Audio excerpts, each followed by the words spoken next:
Today is Sunday, the 8th of December, which means that it is the end of the year. And that means we're gonna be taking a look at my full watch collection.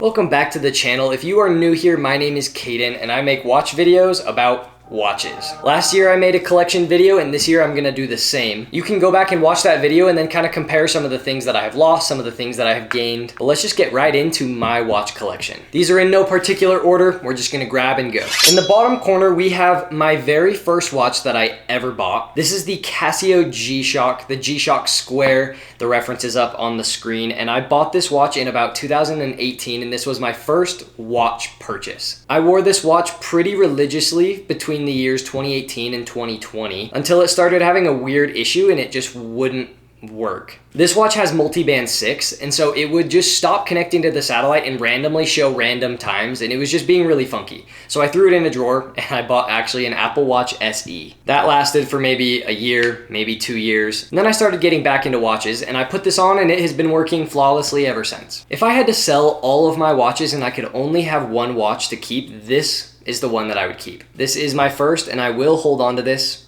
forever. Sticking in the theme of firsts, this here is my Invicta Pro Diver. This was my first automatic watch.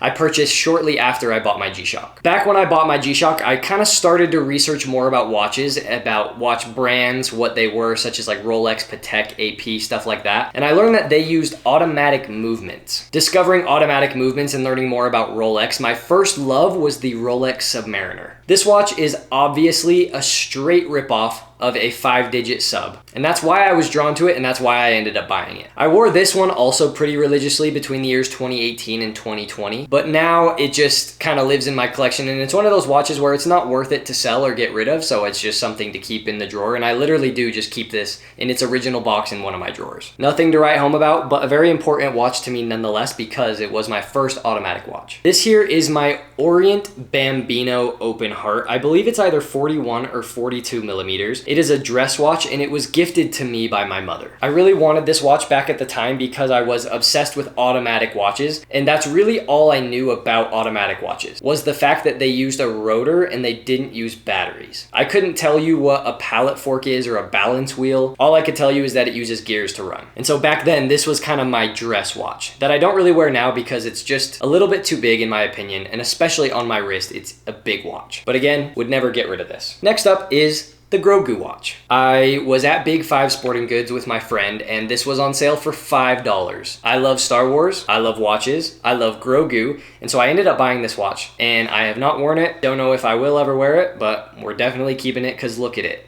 It's freaking Grou Watch. This here is my 1956 Omega Seamaster calendar. I got this off eBay last summer and it was kind of my first little stint at trying to get into vintage. When it came in the mail, I couldn't get it to run and I couldn't get it to work and I did some messing about with it. It definitely needs a service. Sometimes it runs, sometimes it doesn't. It's just kind of a mystery box. When I opened it up, this is supposed to have the caliber 503 from Omega, and the rotor that is on this particular movement is from, I believe, the caliber 520, or it's not the right movement rotor, and I want to take this in to get it serviced so I can get it running back to its like original prime condition.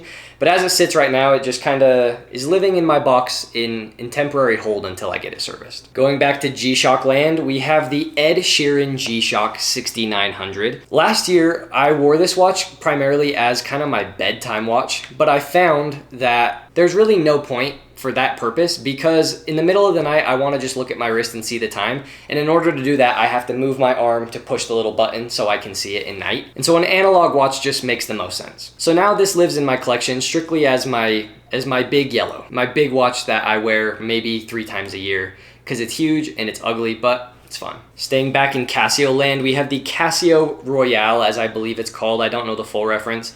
I bought this last year after I saw a movie with Nicolas Cage where he was wearing this watch in the movie. And so the next day I just bought it because I'm like, hey, that movie was cool. I've worn this maybe 2 times and there's some mods that you can do to it where you can get a metal case because currently this is just plastic that looks like it's stainless. And you can also do stuff with the dial, and I kind of want to do like some customizations on this. but just a good solid Casio for your money. We're gonna cover the final Casio, and this is actually not in the watch box. This is a weird one that I wanna talk about. This is a Casio F91W, and I'm not sure if you can tell, I tried to clean it up as much as I can, but this is actually my shower clock. Hear me out. I typically will wear a watch in the shower regardless, just cause I am a weirdo, but I hang this up and you can kind of see how it's bent.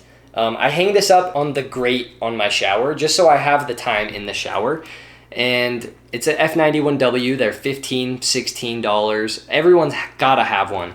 And this is mine, and that is what I use it for. I'm curious to know, what are your weird ways that you use watches to not be on your wrist? If you even do. Comment down below, I'm curious. Next up, we have another vintage piece. This is my 1984 Seiko Quartz. Back when I wanted to buy this watch, I was very interested in getting a Cartier tank, but not paying Cartier tank prices.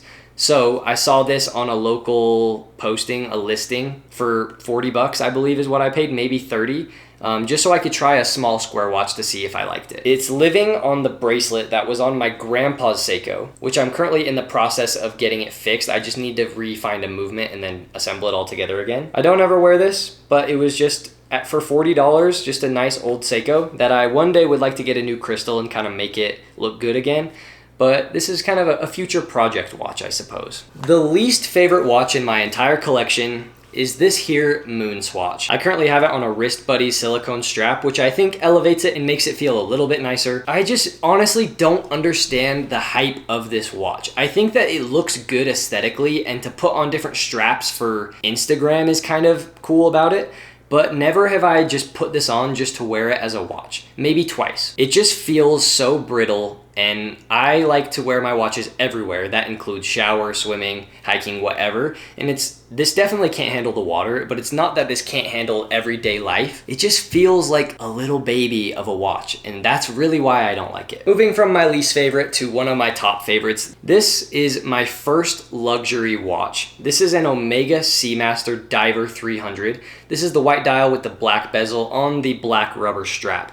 Last year I had it on the Omega mesh bracelet that I bought for it. I think my wrist shrunk, or I've just started wearing my watches a little bit too tight that my wrist is shrinking, but the mesh bracelet just didn't fit me because I had the regular size, not the short size of the mesh bracelet. So I ended up selling the mesh bracelet, and it's now back to basically living on the rubber strap. But this watch was my watch of the year for 2023. That's when I bought it. It was just my first super nice watch that felt like an insanely substantial purchase, and it's just so clean. And though it might still be my favorite, I'm kind of undecided. You're gonna see when I announced this year's watch of the year 2024, but it's just a great watch. Done so many things in it. I will absolutely never ever be getting rid of this. Below that, we have a watch that I am honestly very close to selling again. This is the Bollinger Lunar Pilot. This is the blacked out edition. I have owned 3 Lunar Pilots now because I keep buying them, realizing they're too big, selling them, missing them, and then buying it again, only to realize that it is genuinely too big of a watch for me. I got this for a good deal, and that's kind of the other reason why I keep buying them, is because I find them for really good deals. And it's just a very clean looking watch, awesome history. I love the history of the Lunar Pilot, but it is a gigantic pancake of a watch on my little 6.5 inch wrist. So I've worn it maybe twice since I've had it, and I might be selling it. This year I got rid of a couple watches. I had a Smith's Everest PRS last year that I have sold to a friend who is enjoying it much more than I ever would have. And then I traded my PRX chronograph, so I no longer have that watch. It was just too big, and I just didn't really enjoy it. And so rest in peace to those watches. They are no longer with us. We're getting down to the final stretch. I was actually wearing this watch for the majority of today. This is my Christopher Ward the 12 in 36 millimeters with the frosted lichen dial. I call it Grou Green though. Just a super clean integrated bracelet watch. This has scratched all of my itches for anything in the world of Patek AP, because I'm obviously not even close to that price point yet. But this has done a really good job at doing that for me and just fitting on my wrist perfectly. 36 millimeters is my absolute favorite size, and I think this watch is straight money. The finishing is insane. The movement isn't the most accurate, but it works and it's reliable and it's good.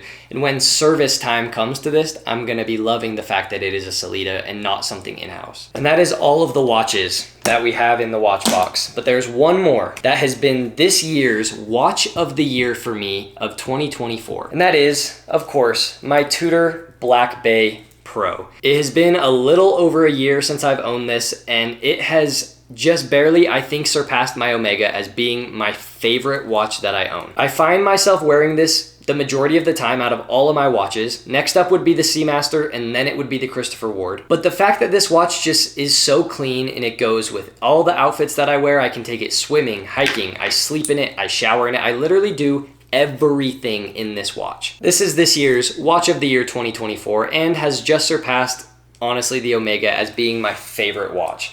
I love the T-Fit clasp. I love the bracelet. It fits so perfectly, so nicely, and I just can't say enough good things about this watch. What I plan to be getting in the future is to be determined. I'm someone who kind of changes their mind all the time, and I'm low-key getting to the point within the watch world of being kind of bored of all the new releases. There is, however, one watch that I have wanted now for a year and a half, and it has been the #1 thing on my list, and that is the new reference of the Rolex Explorer 2, the 226-570 Polar. I think it is big, and I think it's too big for my wrist, but that's part of the reason why I like it. It feels like the last of the Rolex tool watches that is literally made to be a tool. That's how I feel about my Black Bay Pro. I put this on and it feels like it is genuinely a tool, not a piece of jewelry or something that's even nice or luxury. So we'll see what comes in the future, but that's kind of really the only thing that I'm wanting to buy within the watch world right now. Comment your thoughts down below on my collection. Go ahead and roast me. Say what all your thoughts are, no filters. But this channel has grown tremendously in the last year, so I do want to give a huge shout out to all of y'all who